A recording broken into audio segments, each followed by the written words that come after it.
Shalom, selamat pagi, selamat hari Minggu untuk kita semua. Pada pagi hari ini, puji Tuhan, kita memasuki hari Minggu Advent yang pertama. Dengan demikian, kita mulai memasuki masa raya Natal pada tahun ini. Dan semua oleh karena kasih karunia dan anugerah Tuhan di dalam kehidupan kita. Mari kita mengawali ibadah kita pada pagi hari ini dengan kita mau menaikkan pujian dari pelengkap Kidung Jemaat nomor 8, Bukalah Gapura Indah.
Mari kita menyatukan hati, kita akan mentabiskan ibadah kita pada pagi hari ini.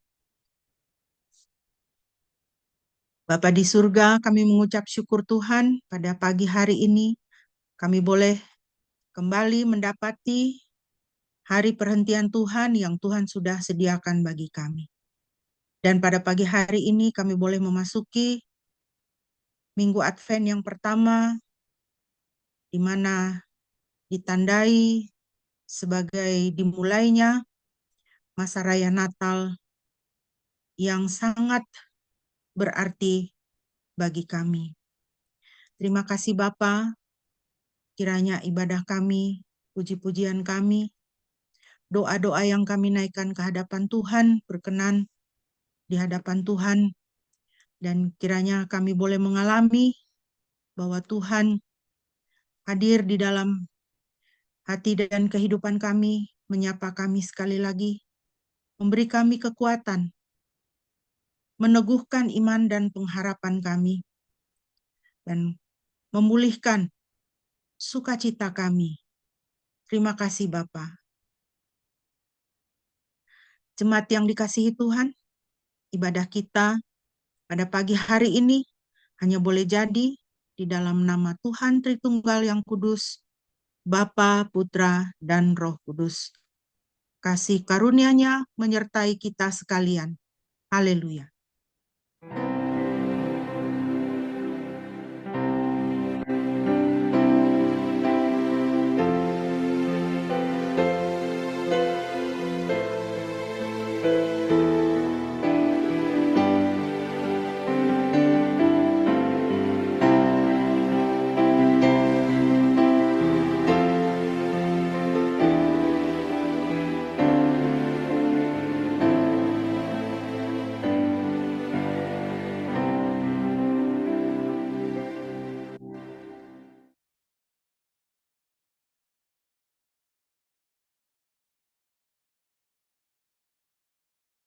Firman Tuhan yang melandasi ibadah kita pada pagi hari ini terambil dari Mazmur 130 ayat 5 dan 6. Mazmur 130 ayat 5 dan 6, demikian firman Tuhan. Aku menanti-nantikan Yahweh, jiwaku rindu dan aku berharap pada firman-Nya. Jiwaku menanti-nantikan Tuhan, lebih daripada para penjaga menantikan pagi, lebih daripada pengawal mengharapkan pagi. Kekasih-kekasih Tuhan, dalam Advent yang pertama ini, biarlah hati kita senantiasa dipenuhi dengan pengharapan kepada Tuhan. Di dalam segala situasi kehidupan kita, firman Tuhan katakan, aku menanti-nantikan Yahweh. Aku berharap kepada firman-Nya. Aku menanti-nantikan Tuhan lebih daripada penjaga menantikan pagi. Lebih dari segala sesuatu, mari kita berharap kepada Tuhan. Mengandalkan Tuhan. Karena Dia adalah penolong yang setia dan Dia tidak pernah mengecewakan kita. Tuhan tidak pernah lalai dan mengabaikan kita. Karena Dia sangat mengasihi kita. Mari kita bersama-sama, kita akan bermazmur bagi Tuhan. Kita bermazmur memuji Tuhan dari Mazmur 130 dan mohon kesediaan Korason bisa memimpin kita di dalam pembacaan Mazmur 130. Mazmur 130. Nyanyian siarah, dari lubang yang dalam aku berseru kepadamu ya Yahweh. Tuhan, dengarkanlah suaraku, dan kiranya telingamu memerhatikan permohonanku. Ya Yahweh, jika engkau mengingat kesalahan, ya Tuhanku, siapakah yang dapat bertahan? Namun pengampunan ada padamu sehingga engkau ditakuti. Aku menanti-nantikan Yahweh, jiwaku rindu dan aku berharap pada firman-Nya. Jiwaku menanti-nantikan Tuhan lebih daripada para penjaga menantikan pagi, lebih daripada pengawal mengharapkan pagi. Biarlah Israel berharap kepada Yahweh, karena pada Yahweh ada kebaikan dan bersamanya ada penebusan yang berlimpah-limpah.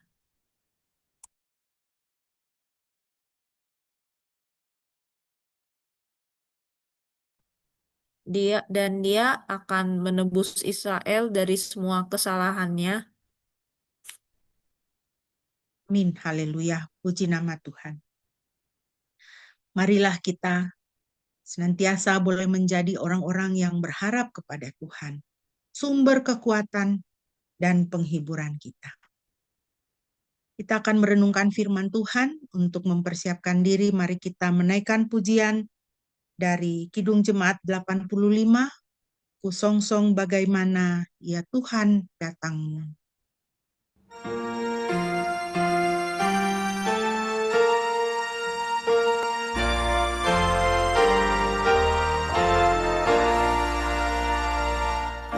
Songsong bagaimana ya Yesus katamu, Engkau terang Tuhan,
Mari kita membaca firman Tuhan yang pagi hari ini terambil dari Kisah Para Rasul, pasalnya yang ke-12, ayat 1 sampai dengan ayat 19. Kisah Para Rasul, pasal 12, ayat 1 sampai ayatnya yang ke-12. Saya akan membacakan bagi kita. Demikian firman Tuhan. Pada saat itu Raja Herodes menangkap dan menyiksa beberapa orang dari antara jemaat. Dia membunuh Yakobus saudara Yohanes dengan pedang. Ketika dilihat bahwa hal itu menyenangkan orang-orang Yahudi, maka ia juga menangkap Petrus pada hari raya roti tidak beragi. Setelah menangkapnya, ia menempatkannya ke dalam penjara dengan menyerahkannya kepada 4 regu yang masing-masing beranggotakan 4 prajurit, lalu menjaganya dengan maksud untuk menghadapkannya kepada rakyat setelah Paskah. Maka Petrus ditahan di dalam penjara, tetapi jemaat berdoa dengan sungguh-sungguh kepada Elohim bagi dia. Ketika Herodes hendak membawa Petrus keluar, malam itu Petrus sedang tidur terikat dengan 2 rantai di antara 2 prajurit, dan para penjaga pun sedang berjaga-jaga di depan pintu penjara. Ayat yang ke-7. Tiba-tiba berdirilah malaikat Tuhan dan suatu cahaya bersinar di dalam ruangan itu. Malaikat itu menepuk bahu Petrus dan membangunkannya sambil berkata, "Bangunlah segera." Maka rantai-rantai itu jatuh terlepas dari kedua tangannya. Lalu malaikat itu berkata kepadanya, "Ikatlah pinggangmu dan pakailah kasutmu." Maka ia pun berbuat demikian. Ia berkata lagi kepadanya, "Kenakanlah jubahmu dan ikutlah aku."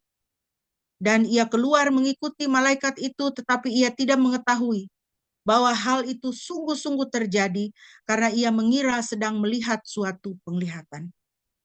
Dan setelah melewati penjagaan yang pertama dan yang kedua, tibalah mereka di pintu gerbang besi yang menuju ke kota, dan pintu itu pun terbuka dengan sendirinya. Setelah keluar, mereka menelusuri sebuah lorong, dan tiba-tiba malaikat itu meninggalkannya. Setelah itu Petrus berkata dalam hatinya, "Sekarang aku benar-benar tahu bahwa Tuhan telah mengutus malaikatnya dan dia telah melepaskan aku dari tangan Herodes dan dari segala tuduhan bangsa Yahudi." Ayat 12. Setelah menyadari semua itu, ia pergi ke rumah Maria, ibu Yohanes yang disebut Markus, tempat banyak orang berkumpul dan berdoa. Ketika Petrus mengetuk pintu gerbang, seorang gadis bernama Rode datang untuk membukakannya. Ketika mengenali suara Petrus, ia tidak membuka pintu itu karena sukacitanya. Sebaliknya ia lari ke dalam dan memberitahukan bahwa Petrus sedang berdiri di muka pintu. Ayat 15. Namun mereka berkata kepadanya, "Engkau mengigau." Tetapi ia sungguh-sungguh berkata bahwa itu adalah Petrus. Maka mereka berkata, "Itu malaikatnya." Ketika Petrus terus-menerus mengetuk pintu, mereka membukanya dan melihat dia. Maka mereka pun tercengang. Lalu Petrus memberi isyarat dengan tangannya supaya mereka tenang. Kemudian ia menceritakan kepada mereka bagaimana Tuhan telah mengeluarkan dia dari penjara. Dan ia berkata, "Beritahukanlah hal ini kepada Yakobus dan kepada saudara-saudara yang lain." Setelah itu ia meninggalkan tempat itu dan pergi ke tempat lain. Ketika hari siang terjadilah kegemparan di antara para prajurit tentang apa yang telah terjadi. Lalu Herodes menyuruh orang untuk mencari dia, tetapi mereka tidak menemukannya. Setelah memeriksa para penjaga, Herodes memerintahkan agar mereka dibunuh. Sementara itu, Petrus turun dari Yudea ke Kaisarea dan tinggal di sana. Demikianlah pembacaan firman Tuhan bagi kita pada pagi hari ini. Yang berbahagia adalah setiap kita yang mendengar dan melaksanakan firman Tuhan dalam kehidupan kita. Amin. Mari kita berdoa sebelum kita merenungkan firman Tuhan. Bapa di surga, Pada saat ini kami akan merenungkan kebenaran-kebenaran firman-Mu. Berkatilah kami ya Bapa, biarlah Roh Kudus-Mu Tuhan memerintah atas roh dan jiwa kami, membuat kami mengerti dan memberi kami kuasa untuk menjadi pelaku firman. Terpujilah nama-Mu di dalam nama Yesus Kristus. Haleluya. Amin. Bapak Ibu yang dikasihi Tuhan, pada pagi hari ini kita akan merenungkan satu tema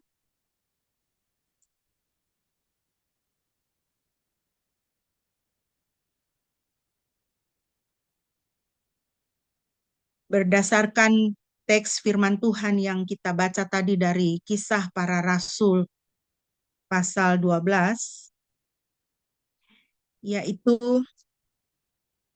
kuasa doa di masa yang sulit. Ini masih menjadi bagian dari pembahasan kita 2 minggu yang lalu mengenai hal berdoa. 2 minggu yang lalu saya menyampaikan tema yaitu jangan jemu berdoa. Ya, berdoa itu tidak boleh bosan. Ya, berdoa itu tidak boleh malas. Ya, jangan malas berdoa, jangan bosan berdoa, jangan jemu berdoa. Karena firman Tuhan sendiri mengatakan berdoalah senantiasa. Ya kan? Berdoalah senantiasa. Bukan berkhotbah senantiasa. Berdoalah senantiasa. Jadi hal berdoa itu tidak boleh dilepaskan di dalam kehidupan kita sebagai anak-anak Tuhan. Ya. Itu harus menjadi nafas kita. Karena ketika kita berdoa, kita terhubung dengan Tuhan. Di situ kita berkomunikasi dengan Tuhan. Di situ kita berelasi dengan Tuhan. Dan saya yakin Bapak Ibu sekalian mempunyai banyak kesaksian di dalam kehidupan Bapak Ibu dan saudara sekalian bagaimana kuasa doa di masa sulit itu luar biasa menolong kita di dalam kehidupan kita. Baik Bapak Ibu yang dikasihi Tuhan, ada 3 poin yang bisa kita renungkan berdasarkan perikop yang sudah kita baca tadi. Yang pertama adalah satu kenyataan, yaitu banyak orang jahat di sekitar kita. Saya bacakan kembali teks yang kita baca tadi. Pada saat itu Raja Herodes menangkap dan menyiksa beberapa orang dari antara jemaat. Dia membunuh Yakobus, saudara Yohanes, dengan pedang. Ketika dilihat bahwa hal itu menyenangkan orang-orang Yahudi, maka ia juga menangkap Petrus pada hari raya roti tidak beragi. Setelah menangkapnya, ia menempatkannya ke dalam penjara dengan menyerahkannya kepada 4 regu yang masing-masing beranggota 4 prajurit. Berarti ada 16 orang. Untuk menjaga seorang Petrus. 4 prajurit kali 4 regu, 16 prajurit menjaga 1 orang Petrus. Lalu menjaganya dengan maksud untuk menghadapkannya kepada rakyat setelah Paskah. Jadi kita lihat ini contoh langsung dari Alkitab. Ya. Ada orang-orang jahat, ada orang-orang yang jahat seperti Raja Herodes. Dia melakukan apa? Dia menyiksa anak-anak Tuhan. Dia membunuh Yakobus, saudara Yohanes dengan pedang. Lalu ketika dia lihat orang-orang Yahudi itu merasa senang dengan apa yang dia lakukan, dia lanjutkan. Jadi dia melakukan kejahatan karena dia senang, lalu dia mau menyenangkan orang lain. Karena dilihat bahwa hal itu menyenangkan orang Yahudi, pembunuhan-pembunuhan yang dia lakukan, penyiksaan-penyiksaan yang dia lakukan terhadap anak Tuhan, terhadap gereja, Berikut dia menangkap Petrus dan memasukkan Petrus ke dalam penjara di bawah penjagaan yang sangat ketat dan berlapis. Ya. Bapak Ibu yang dikasihi Tuhan, belum lama ini kita digegerkan dengan apa yang dialami oleh anak-anak Tuhan di Nigeria. Pembantaian massal yang terjadi. Setidaknya 52.000 orang sudah dibunuh. Belasan ribu gereja dihancurkan. Beberapa waktu yang lalu, ada anak-anak 300-an lebih anak di sekolah Katolik diculik. Ada seorang pendeta yang dibunuh walaupun jemaatnya telah mengumpulkan uang tebusan yang dituntut daripada oleh teroris itu. Orang-orang Kristen adalah kelompok yang paling teraniaya di seluruh dunia ini. Tetapi dunia ini diam perihal Nigeria. Malah membahas hal-hal yang lain. Hal-hal yang terjadi di belahan dunia yang lain. Dan sangat memperhatikan perihal kemanusiaan yang dialami oleh kelompok-kelompok yang lain. Tetapi orang Kristen ketika mengalami penganiayaan tidak ada yang berbicara. Ada seorang penyanyi terkenal di Amerika, ketika dia menyuarakan keberpihakannya kepada orang-orang Kristen di Nigeria, dia menyerukan supaya Nigeria menghentikan penganiayaan terhadap orang Kristen. Apa yang dialami oleh penyanyi ini? Dia langsung kehilangan puluhan ribu pengikutnya. Dia langsung kehilangan puluhan ribu fansnya. Sedemikianlah yang dialami oleh gereja Tuhan. Khususnya di Nigeria pada hari-hari ini. Dan itu masih terus berkelanjutan. Seperti apa yang telah dialami oleh gereja Tuhan, gereja mula-mula. Pada waktu itu, kita baca di dalam firman Tuhan tadi, bagaimana anak-anak Tuhan, jemaat Tuhan juga mengalami penganiayaan. Bahkan Petrus dimasukkan ke dalam penjara. Bapak Ibu yang dikasihi Tuhan, kita di sini sekarang, kita tidak mengalami apa yang dialami oleh Petrus dan jemaat mula-mula.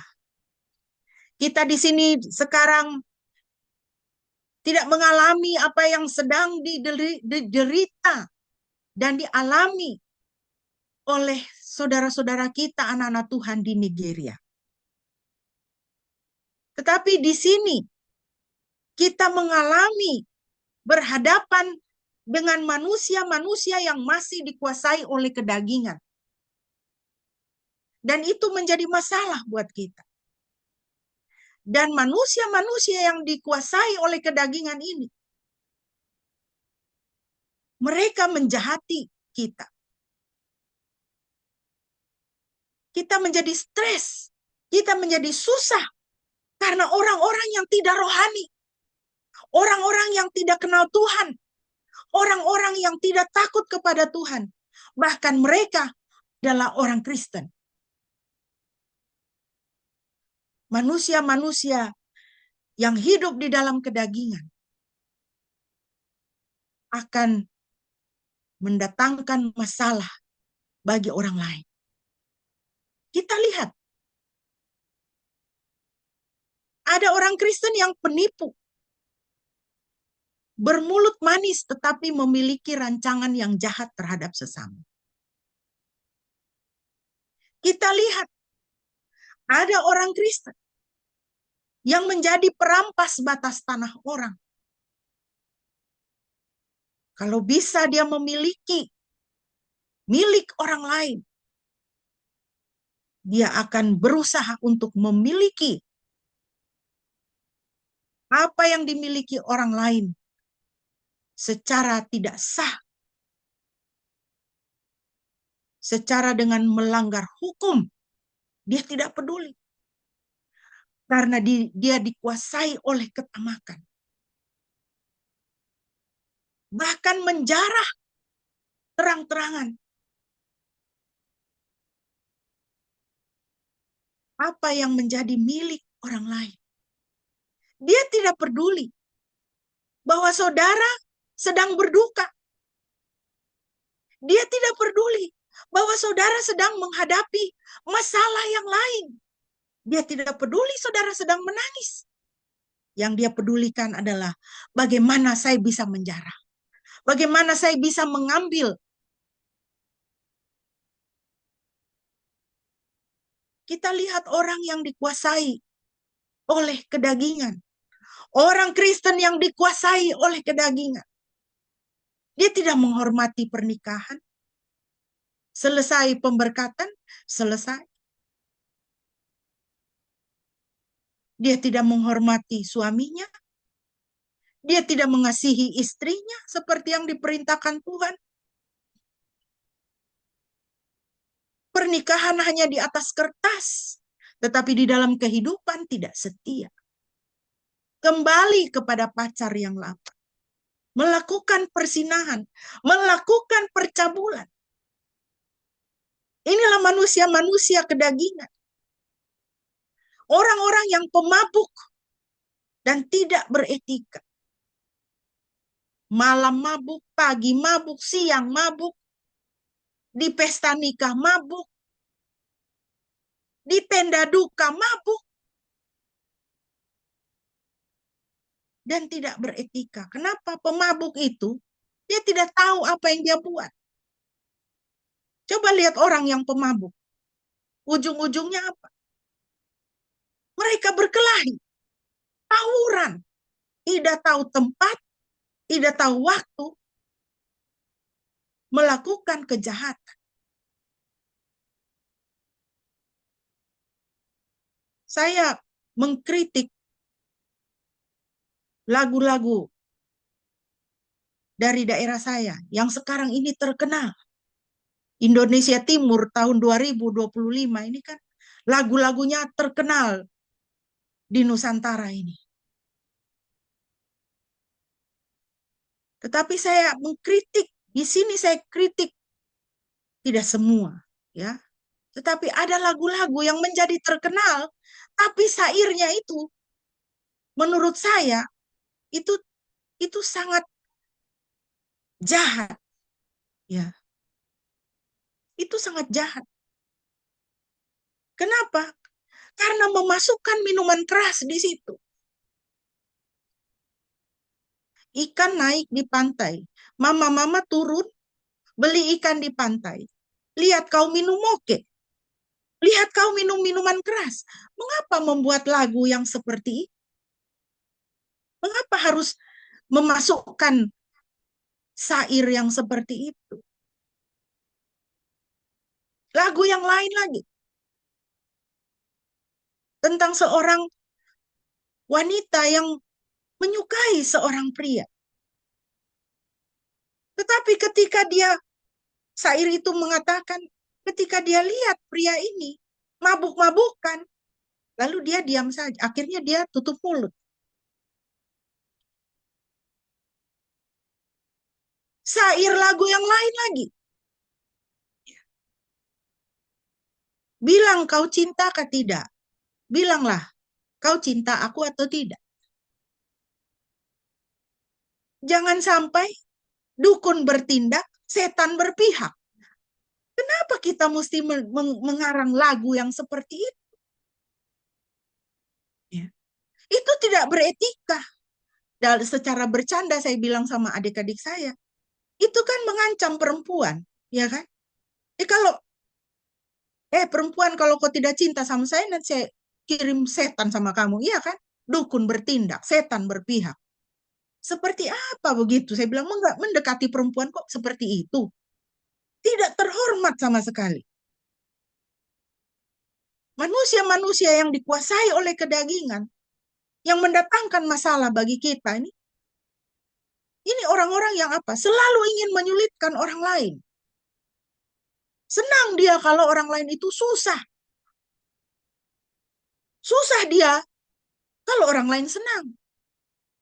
Tidak punya belas kasihan, tidak bermurah hati terhadap sesama. Bahkan kalau bisa, ini sesama ini saya makan. Manusia-manusia kedagingan yang mendatangkan masalah bagi kita. Dia tidak peduli kepada sesama. Dia tidak peduli kepada saudara. Dia tidak bersedia walk the extra mile dengan saudara. Dia tidak bersedia berjalan 1 mil lebih jauh dengan saudara. Ketika saudara di dalam penderitaan, dia tidak duduk menderita dengan saudara. Dia hanya pikir penderitaannya saja, kesusahannya saja. Firman Tuhan mengatakan, lebih baik pergi ke rumah duka daripada pergi ke pesta. Ketika kita senang-senang, teman kita banyak. Ketika kita jadi orang sukses, berhasil, banyak duit, teman kita banyak. Tetapi ketika kita di dalam kedukaan, teman yang sejati adalah yang duduk dan menangis dengan kita. Ketika kita dalam kedukaan, teman sejati adalah dia yang duduk dengan kita, menangis dengan kita, walaupun dia sendiri sedang menderita. Dia tidak pikir penderitaan. Dia tidak pikir kesulitan dia. Dia tidak pikir kenyamanan dia.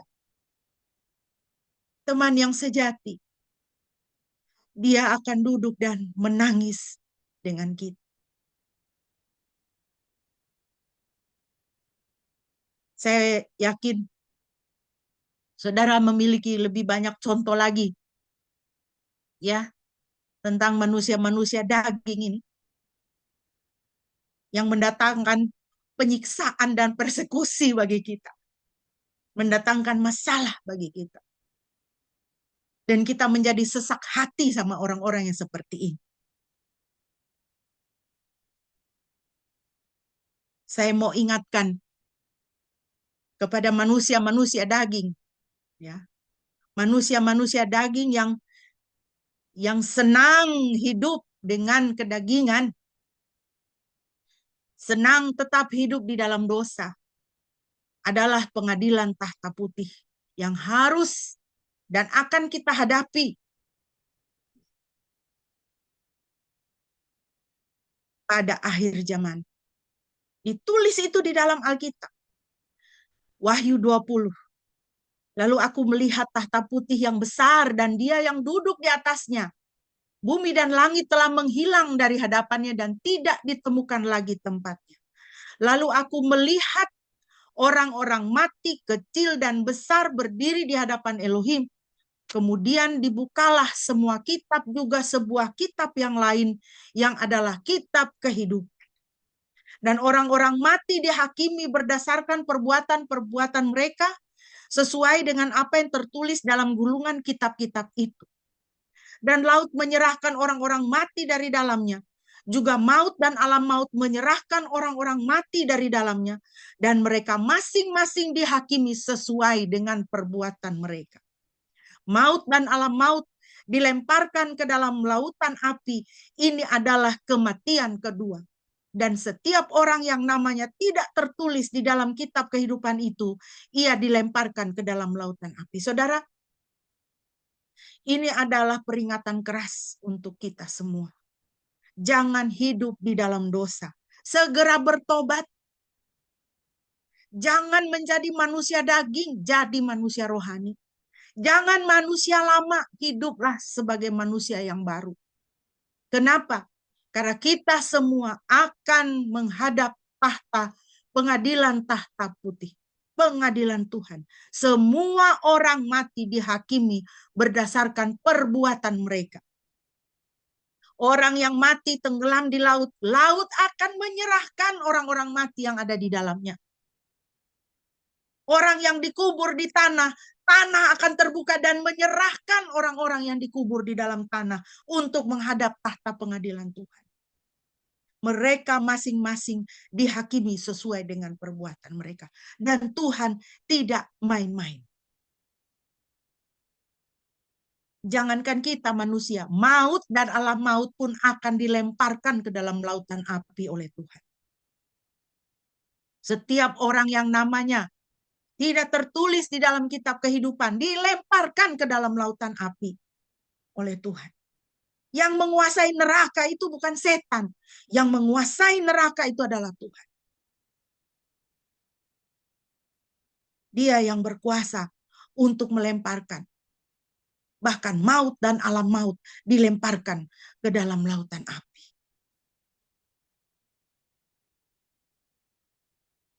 Firman Tuhan berkata, Dia berkata kepadaku, sudah terlaksana. Akulah Alfa dan Omega, yang awal dan yang akhir. Bagi mereka yang haus, aku akan memberi minum dengan cuma-cuma dari sumber air kehidupan. Siapa yang menang, ia akan mewarisi segala sesuatu. Dan aku akan menjadi Elohimnya, dan ia akan menjadi anakku. Namun orang-orang penakut, orang-orang yang tidak percaya, orang-orang keji, para pembunuh, pezina, penyihir, penyembah berhala, dan semua pendusta, mereka mendapat bagian dalam lautan yang menyala oleh api dan belerang. Itulah kematian kedua. Saudara, jika saat ini engkau menjalani hidup yang bersih di hadapan Tuhan, dengan berjeri lelah, engkau berusaha untuk hidup kudus di hadapan Tuhan, menaati Tuhan. Ya, lanjutkan. Lanjutkan dengan penuh semangat. Walaupun engkau dihina, walaupun engkau dijauhi, walaupun engkau dibuang oleh keluargamu karena engkau mengikut Kristus, lanjutkan. Firman Tuhan katakan, siapa yang menang, ia akan mewarisi segala sesuatu. Tetapi orang-orang yang tetap hidup di dalam dosa, mereka mendapat bagian di dalam lautan yang menyala oleh api dan belerang. Mereka mengalami kematian yang kedua. Yang kedua, Bapak Ibu, yang bisa kita pelajari dari teks kita adalah bahwa doa menggerakkan surga. Saya bacakan. Maka Petrus ditahan di dalam penjara. Tetapi jemaat berdoa dengan sungguh-sungguh kepada Elohim bagi dia. Ini adalah kalimat judulnya. Dan ayat 6 dan seterusnya kita lihat apa yang terjadi oleh karena jemaat berdoa dengan sungguh-sungguh kepada Elohim bagi Petrus. Doa jemaat yang dinaikkan dengan sungguh-sungguh menggerakkan surga. Doa Bapak, Ibu, dan Saudara, kalau engkau naikkan dengan sungguh-sungguh, doa saudara menggerakkan surga. Ayat 6 dan seterusnya. Ketika Herodes hendak membawa Petrus keluar, malam itu Petrus sedang tidur terikat dengan 2 rantai di antara 2 prajurit, dan para penjaga pun berjaga-jaga di depan pintu penjara. Saudara lihat, mau lari kemana Petrus ini? Dia terikat dengan 2 rantai, di sebelahnya ada 2 prajurit, dan para penjaga berjaga di depan pintu penjara. Sudah terkunci dia, sudah terkancing dia di situ. Tidak ada satu usaha manusia pun yang bisa menyelamatkan dia. Tiba-tiba berdirilah malaikat Tuhan, dan suatu cahaya bersinar di dalam ruangan itu. Malaikat itu menepuk bahu Petrus dan membangunkannya sambil berkata, "Bangunlah segera." Maka rantai-rantai itu jatuh terlepas dari kedua tangannya. Saudara lihat, jemaat berdoa dengan sungguh-sungguh kepada Elohim untuk Petrus. Apa yang terjadi? Surga digerakkan. Malaikat Tuhan diutus. Berdirilah malaikat itu dari surga turun ke bumi, menepuk bahu Petrus di dalam penjara. Lalu berkata kepada Petrus, "Bangunlah segera." Hanya dengan perkataannya, malaikat itu, rantai-rantai itu jatuh terlepas dari kedua tangan Petrus. Tidak pakai kunci, tidak pakai bor. Hanya dengan perkataan, "Bangunlah segera." Maka rantai-rantai itu jatuh terlepas dari kedua tangannya. Ayat 9 dan seterusnya. Dan ia keluar mengikuti malaikat itu, tetapi ia tidak mengetahui bahwa hal itu sungguh-sungguh terjadi, karena ia mengira sedang melihat suatu penglihatan. Dan setelah melewati penjagaan yang pertama dan yang kedua, tibalah mereka di pintu gerbang besi yang menuju ke kota, dan pintu itu pun terbuka dengan sendirinya. Setelah keluar, mereka menelusuri sebuah lorong, dan tiba-tiba malaikat itu meninggalkannya. Setelah itu Petrus berkata dalam hatinya, "Sekarang aku benar-benar tahu bahwa Tuhan telah mengutus malaikatnya, dan dia telah melepaskan aku dari tangan Herodes dan dari segala tuduhan bangsa Yahudi." Saudara, ketika saudara berdoa, saudara menggerakkan surga. Gambarannya, ilustrasinya seperti ini. Kira-kira, ya. Ada bantuan dari surga, bala tentara surga yang datang untuk berperang bagi saudara, untuk melepaskan saudara, untuk menyingkirkan segala roh-roh jahat, segala kuasa kegelapan yang menghalangi saudara, yang membuat saudara susah, yang mencuri apa yang saudara miliki, yang merampas damai sejahtera dan sukacitamu, yang meruntuhkan imanmu, yang membuat engkau meragukan Tuhan dengan segala macam panah-panah berapi, serangan kuasa gelap si jahat, supaya saudara kecewa kepada Tuhan, merasa pahit, dan dikuasai oleh kekhawatiran senantiasa. Tetapi ketika saudara berdoa, seperti apa yang dialami oleh Petrus, dia ditopang oleh doa jemaat yang sungguh-sungguh. Surga mengutus malaikat untuk menolong dia dan membebaskan dia dari rantai-rantai dan penjaga-penjaga yang menjaganya berlapis-lapis. Saudara, mungkin ketika saudara berdoa, doamu cuma itu-itu saja. Doamu pun kalimatnya sangat sederhana, tidak berpuisi. Doamu mungkin juga hanya bilang begini, "Tuhan Yesus, tolong saya. Tuhan Yesus, kasihani saya. Tuhan Yesus, ampuni saya." Mungkin doanya cuma seperti itu. Tetapi percayalah, seperti yang kita baca di dalam Alkitab yang adalah firman Tuhan, ketika saudara berdoa, surga bergerak. Surga berperang bagi saudara. Firman Tuhan dalam Keluaran 14 ayat 14 mengatakan, "Tuhan berperang bagi kamu, kamu diam saja." Saya berdoa supaya ini menjadi pengalaman iman saudara di dalam kehidupan bersama-sama dengan Tuhan. Firman Tuhan di dalam Wahyu mengatakan, datanglah malaikat yang lain, ia berdiri di depan mezbah dan memegang pedupaan emas. Kepadanya telah diberikan banyak dupa untuk dipersembahkan bersama doa-doa semua orang kudus di atas mezbah emas di hadapan tahta itu. Asap dupa dari tangan malaikat itu membubung bersama doa-doa orang-orang kudus di hadapan Elohim. Inilah yang terjadi ketika saudara berdoa. Ketika kita di bumi ini kita berdoa, apa yang terjadi di surga? Ada asap dupa dari tangan malaikat Tuhan membubung bersama doa-doa orang kudus di hadapan Elohim. Ketika di sini di bumi ini kita berdoa, doa saudara dan saya itu membubung di hadapan Elohim sampai kepada Tuhan.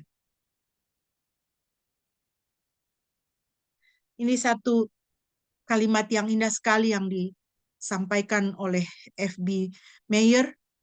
Dia katakan begini, berdoalah wahai orang percaya, walau suaramu lemah dan banyak sekali ketidaksempurnaan yang bercampur dengan upayamu untuk melayani Tuhan, wewangian syafaat Kristus sudah cukup harum untuk membuatmu, bahkan engkau sekalipun, diterima oleh Bapa Surgawi.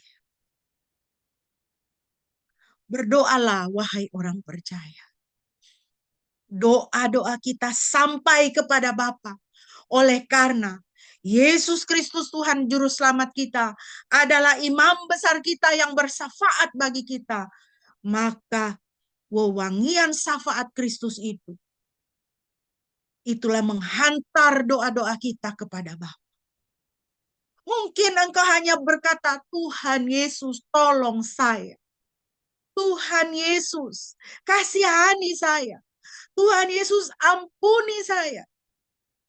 Bahkan saudara mungkin tidak bisa mengucapkan kalimat seperti itu karena saudara sudah terlalu susah. Saudara sudah terlalu banyak menangis. Tetapi saudara, seperti F.B. Meyer katakan, berdoalah wahai orang percaya. Engkau diterima, doamu diterima, doamu didengarkan oleh Bapa Surgawi. Jadi jangan jemu berdoa, jangan bosan berdoa, jangan malas berdoa. Yang ketiga, yang terakhir, apa yang bisa kita pelajari dari perikop yang kita baca dalam Kisah Rasul 12 tadi? Apa yang Tuhan lakukan akan mendatangkan kegemparan. Ketika Petrus terus-menerus mengetuk pintu, mereka membukanya dan melihat dia. Maka mereka pun tercengang. Lalu Petrus memberi isyarat dengan tangannya supaya mereka tenang. Kemudian ia menceritakan kepada mereka bagaimana Tuhan telah mengeluarkan dia dari penjara. Dan ia berkata, beritahukanlah hal ini kepada Yakobus dan kepada saudara-saudara yang lain. Setelah itu ia meninggalkan tempat itu dan pergi ke tempat lain. Saudara, ketika kita berdoa, sorga bergerak, saudara akan gempar. Saudara akan tercengang melihat bagaimana Tuhan bekerja dengan luar biasa. Kita mungkin hanya bisa melihat potongan-potongan kecil. Tetapi ketika potongan-potongan kecil itu digabungkan, maka kita bisa melihat betapa luar biasanya Tuhan. Betapa pengaturan Tuhan itu terlalu luar biasa. Dan saya yakin kita akan memuji Tuhan. Saudara-saudara tahu 20 Oktober yang lalu adik saya Gabriel dipanggil Tuhan. Malam itu, hari Sabtu malam, dia sudah beli tiket untuk terbang ke Jogja. Tetapi hari Minggu malam, sudah setengah jalan dia menuju ke bandara. Hari Minggu dini hari tengah malam, dia dikembalikan, dibawa oleh adik saya, oleh sepupu saya, dibawa kembali ke kota, dibawa lagi ke rumah sakit. Dan dia meninggal di Kupang. Di dalam kesedihan saya bilang sama Tuhan, Tuhan, Mbok ya dia diluluskan gitu kan sampai ke Jogja. Saya bisa bertemu dengan dia. Saya bisa bersama dengan dia. Kalaupun dia harus meninggal di Jogja, saya ada pada menit-menit atau saat-saat terakhir hidup dia. Tetapi Tuhan bilang tidak. Dia meninggal di Kupang. Dan semua teman-teman dosennya itu, mereka tahu. Karena dia selalu memberitahu mereka, saya ingin meninggal di Jogja. Tetapi pengaturan Tuhan lain. Tidak. Kau tidak meninggal di Jogja, kau meninggal di Kupang. Dan saudara tahu, selama 1 bulan lebih 1 minggu, kami berada di Kupang untuk mengurus segala sesuatu sehubungan dengan meninggalnya adik saya Gabriel. Dalam perjalanan itu, kemudian saya merenung. Ini di Kupang saja, ini urus ini 1 bulan lebih. Kalau dia meninggal di Jogja, lebih repot lagi pasti saya. Dan pasti saya harus ke Kupang untuk mengurus segala sesuatu. Penutupan rekeningnya, penarikan asuransinya dia, asuransi di kampus, asuransi di BPJS Ketenagakerjaan, mengurus rumah orang tua, mengurus peninggalan orang tua. Ketika saya mengalami kedukaan ini, saya tidak melihat. Tetapi Tuhan sudah melihat semuanya. Dan Tuhan sudah merancangkan. Dan ketika saya mengerti, saya bilang, oh benar. Tuhan itu tahu yang terbaik buat saya. Tuhan tahu yang terbaik. Pengaturan Tuhan itu tidak pernah gagal. Hanya saya saja yang kurang mengerti. Dan saya memuji Tuhan untuk hal itu. Saudara, ketika saudara ada di dalam situasi masalah, saudara ada di dalam kesesakan, teruslah berdoa, teruslah mengandalkan Tuhan, teruslah percaya kepada Tuhan. Dan ketika Tuhan memperlihatkan apa yang dia lakukan, saudara akan mengalami kegemparan, ketakjuban kepada Tuhan.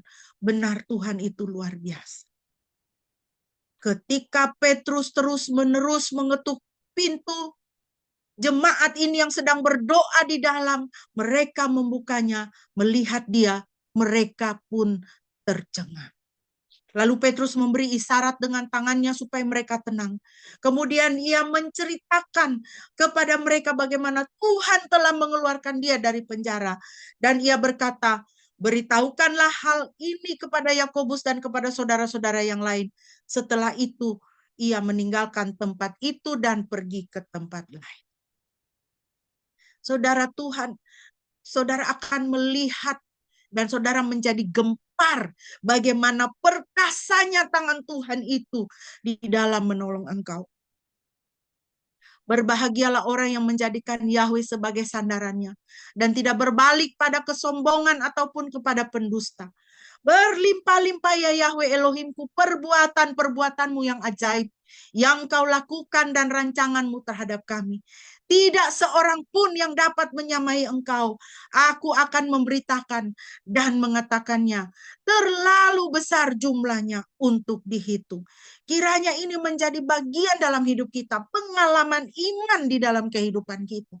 Bagaimana Tuhan terlalu baik. Bagaimana Tuhan terlalu ajaib di dalam kehidupan kita. Bukan hanya kita akan takjub oleh perbuatan Tuhan.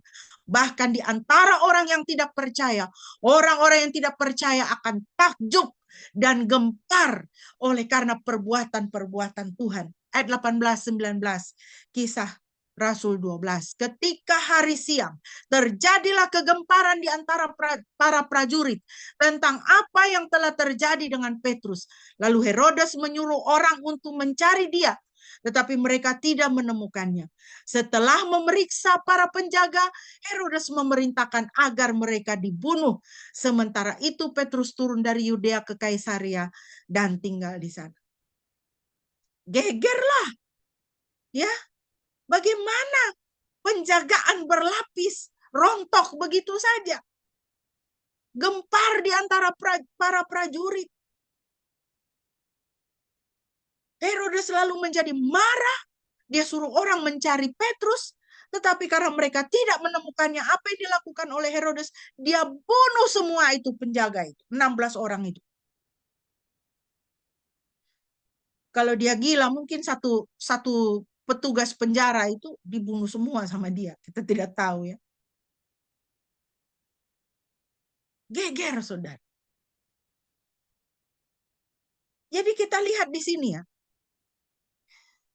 Seberkuasanya manusia, sehebat-hebatnya manusia. Apakah dia itu penguasa, raja, dia banyak duit, dia banyak koneksi. Ya. Di atas langit masih ada langit. Di atas Herodes masih ada Tuhan. Masih ada Yahweh. Sehebat-hebatnya manusia di bumi ini, dia tidak bisa mengalahkan apa yang dilakukan oleh Tuhan. Dia tidak bisa mengalahkan kuasa Tuhan, kedaulatan Tuhan. Makanya jadi orang itu jangan suka flexing. Tidak ada gunanya. Jangan suka pamer. Jangan suka sombong. Jangan menyalahgunakan kekuasaan yang ada di tangan Anda. Karena ada Tuhan yang jauh lebih berkuasa dan Anda hanyalah debu saja. Rancangan raja tidak berhasil. Rancangan manusia tidak akan pernah berhasil. Kita lihat dalam perjalanan Alkitab. Dari perjanjian lama ke perjanjian baru. Rancangan raja tidak berhasil. Dalam Kejadian 3:15, ayat ini adalah disebut proto-evangelium atau Injil yang pertama. Jadi sebelum Matius, Markus, Lukas, Yohanes, Injil yang pertama itu ada di Kejadian 3:15. Firman Tuhan mengatakan, aku akan mengadakan permusuhan antara engkau dengan wanita ini, antara keturunanmu dengan keturunannya. Ia akan meremukkan kepalamu dan engkau akan meremukkan tumitnya. Dengan ayat ini Tuhan sudah memberikan, ya, Tuhan sudah mengatakan sejak kejadian akan ada penebus. Iblis akan dikalahkan. Apa yang dilakukan oleh si jahat selanjutnya? Melalui tangan-tangan para penguasa. Keluaran 1:22 contohnya. Firaun melakukan genosida. Setiap bayi laki-laki yang lahir dibuang ke sungai.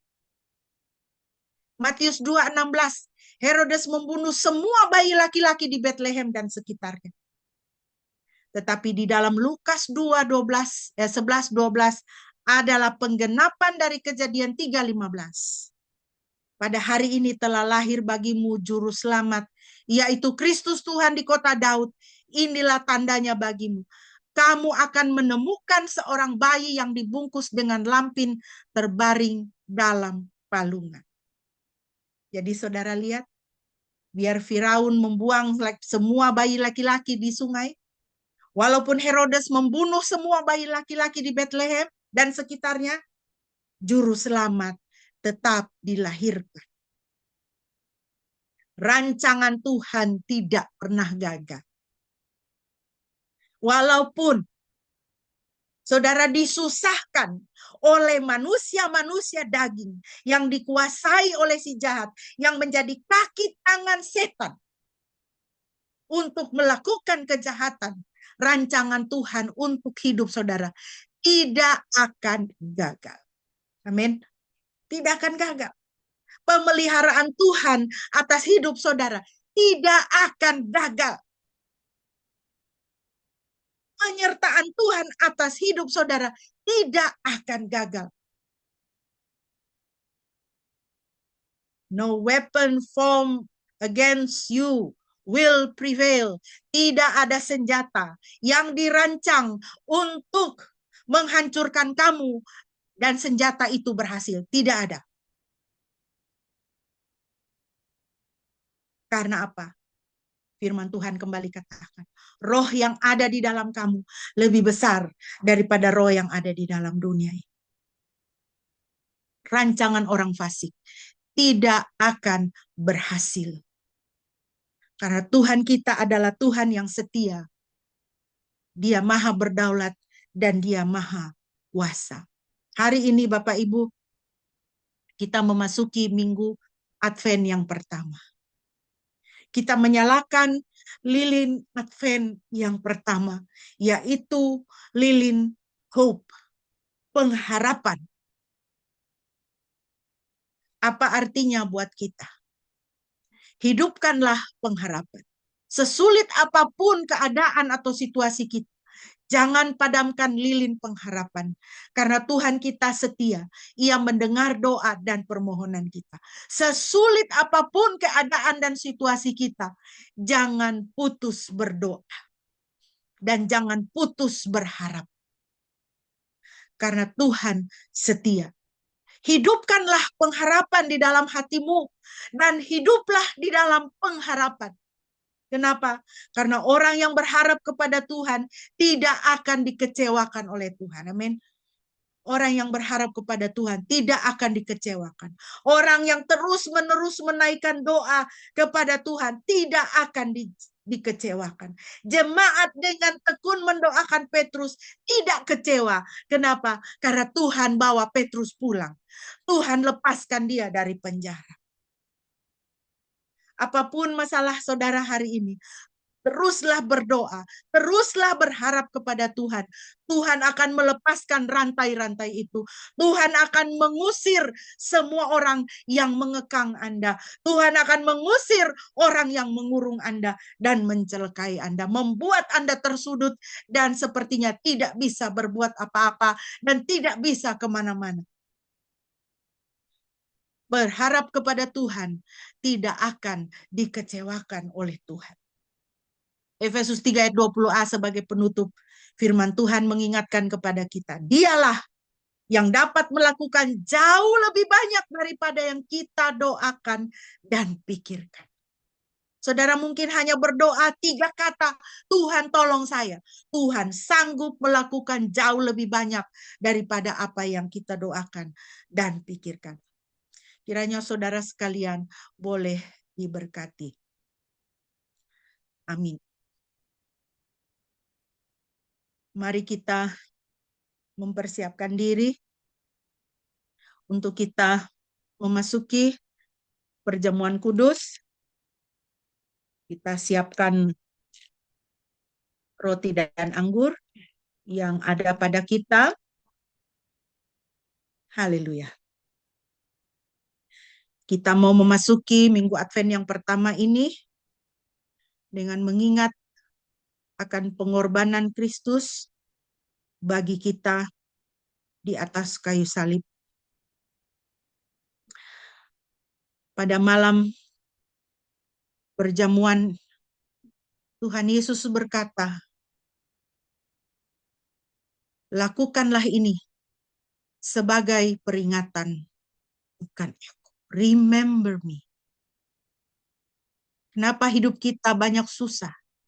Karena kita tidak ingat Tuhan. Kita lupa Tuhan. Kita lupa kuasanya. Kita lupa kasihnya. Kita lupa Tuhan selalu menyertai kita. Remember me. Tuhan Yesus mau mengatakan kepada kita. Masukilah minggu Advent yang pertama ini dengan apa? Ingatlah kan aku. Mari kita angkat roti di hadapan kita, di tangan kanan kita.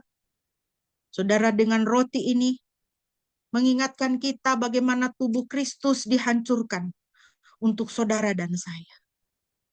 Dia mengambil penderitaan itu ke atas dirinya, supaya saudara boleh dibebaskan.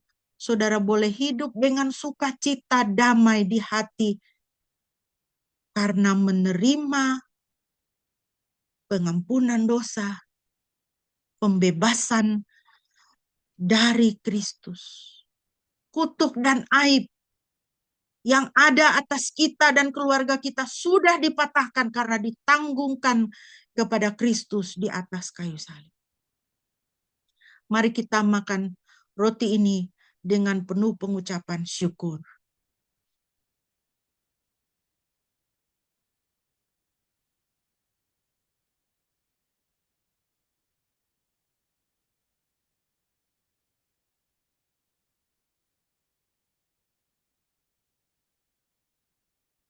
Mari kita mengangkat anggur di tangan kanan kita.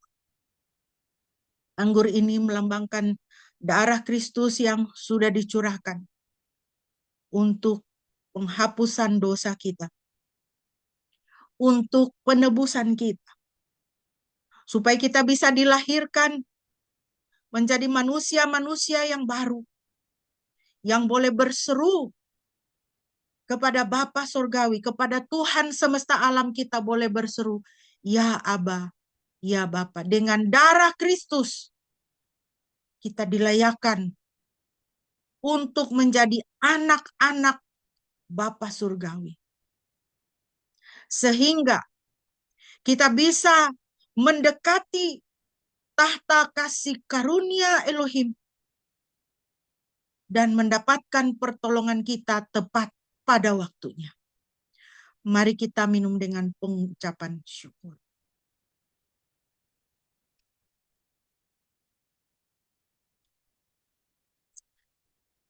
Haleluya. Saya mohon kesediaan Bapak Gembala untuk memimpin kita dalam doa syukur dan doa syafaat. Mari kita bersatu dalam doa. Tuhan, terima kasih, kami bersyukur untuk pagi ini. Terima kasih buat firman-Mu yang lagi mengingatkan kami betapa Tuhan Engkau sanggup untuk memelihara kehidupan kami, seperti Engkau memelihara Petrus, bahkan dari ketidakmungkinan Engkau bekerja, malaikat-Mu Engkau utus hingga dia boleh mengalami pembebasan dan juga ancaman-Mu. Kami menyerahkan hidup kami sepenuhnya ke dalam tangan Tuhan. Kiranya Engkau menjaga, memberkati, dan menolong setiap kami anak-anak-Mu, dimanapun kami berada. Saat ini Tuhan, kami juga mau berterima kasih untuk pagi ini kami kembali boleh mengingat pengorbanan Kristus di atas kayu salib, melalui tubuhnya yang dipecah-pecahkan, yang dihancurkan, yang diremukkan, dan juga melalui darahnya yang dicurahkan sebagai korban penebusan dosa. Kami boleh dibenarkan di hadapan Tuhan, di hadapan Bapa. Kami boleh diselamatkan. Dan kami tidak lagi berada di bawah hukuman. Tetapi kami semua boleh menjadi anak-anak-Mu yang Engkau jamin bahwa kami akan bertemu dengan Tuhan muka dengan muka di kerajaan surga yang kekal.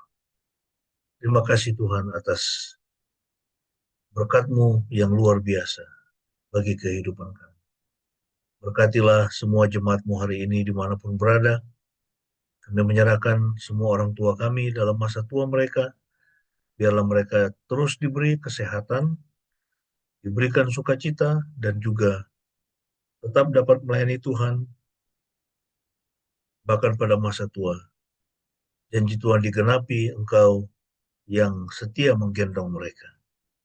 Kami menyerahkan semua anak-anak kami yang masih studi, berkatilah studi mereka agar mereka boleh berhasil dengan studi mereka. Pada waktunya mereka dapat lulus dan juga akan mendapatkan pekerjaan yang terbaik. Diserahkan juga anak-anak kami yang sudah bekerja dan juga kami semua dalam pekerjaan kami. Berkati pekerjaan kami Tuhan supaya semakin bertambah-tambah, semakin meningkat kepercayaan yang juga kami dapatkan juga, yang diberikan juga oleh perusahaan atau dimanapun kami bekerja boleh semakin meningkat ya Tuhan. Terima kasih Tuhan Yesus. Kami menyerahkan bangsa dan negara kami, Engkau tolong supaya pemerintah kami dapat mengentaskan kemiskinan, menyediakan lapangan kerja kepada sebanyak mungkin orang. Juga untuk saudara kami yang sedang menderita di Tapanuli Utara, Tapanuli Tengah, dan Selatan oleh karena banjir bandang, mereka yang menjadi korban, Tuhan, Engkau hiburkanlah keluarga-keluarga yang berduka, mereka yang kehilangan harta bendanya, ya Tuhan, rumahnya atau apapun yang mereka miliki, Tuhan, Engkau mengembalikan. Dan Engkau sendiri yang menolong mereka yang menderita akibat bencana ini. Terima kasih Tuhan, inilah hidup kami serahkan ke dalam tangan-Mu, dan kami percaya di hari-hari yang ada di depan, Engkau akan senantiasa menyertai kehidupan kami. Kami alaskan doa ini dengan doa Bapa kami, sebagaimana yang Tuhan Yesus sudah ajarkan kepada kami. Mari kita naikkan bersama-sama.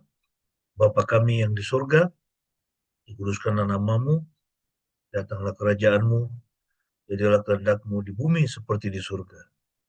Berikanlah kami pada hari ini makanan kami yang secukupnya, dan ampunilah kami akan kesalahan kami, seperti kami juga mengampuni orang yang bersalah kepada kami, dan janganlah membawa kami ke dalam pencobaan, tetapi lepaskanlah kami daripada yang jahat, karena Engkaulah yang mempunyai kerajaan, dan kuasa, dan kemuliaan sampai selama-lamanya. Amin.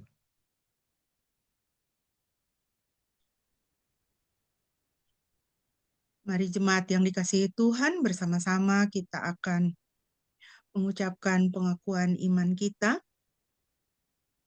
di hadapan Tuhan dan di hadapan sesama. Marilah kita berkata demikian.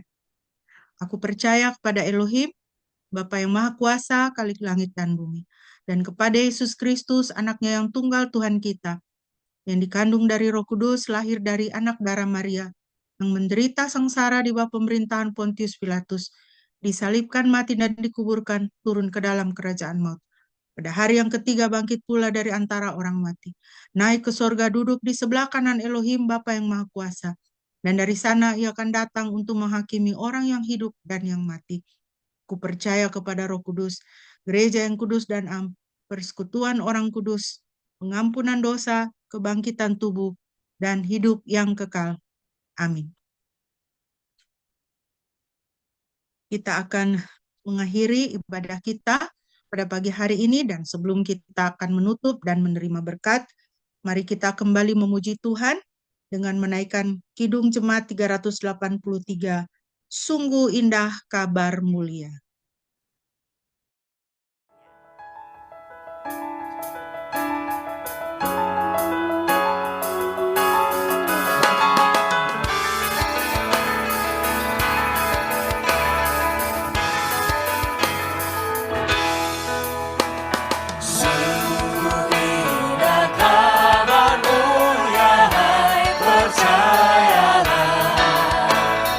Yesus Kristus tak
bisa cari di Kau pun.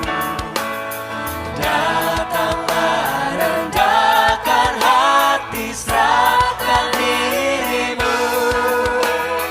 Dulu kala Ia sambut terang bercerah, kini di Kau pun disambut, diampuninya. Baik kemarin, hari ini, selama-lamanya. Yesus Kristus tak berubah, puji namanya. Puji namanya. Puji namanya. Yesus Kristus tak berubah, puji namanya.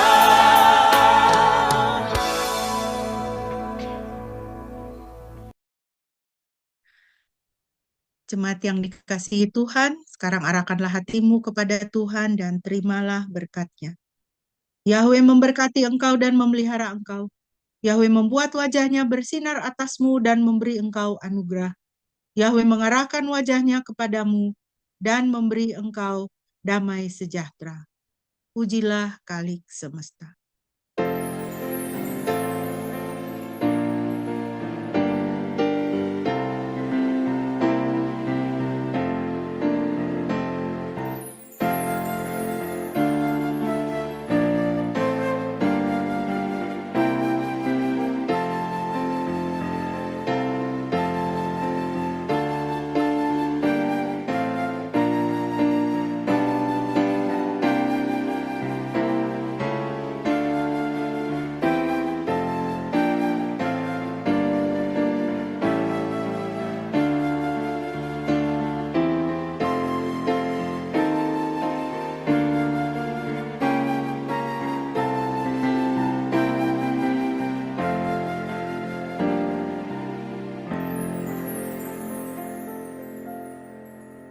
Amin.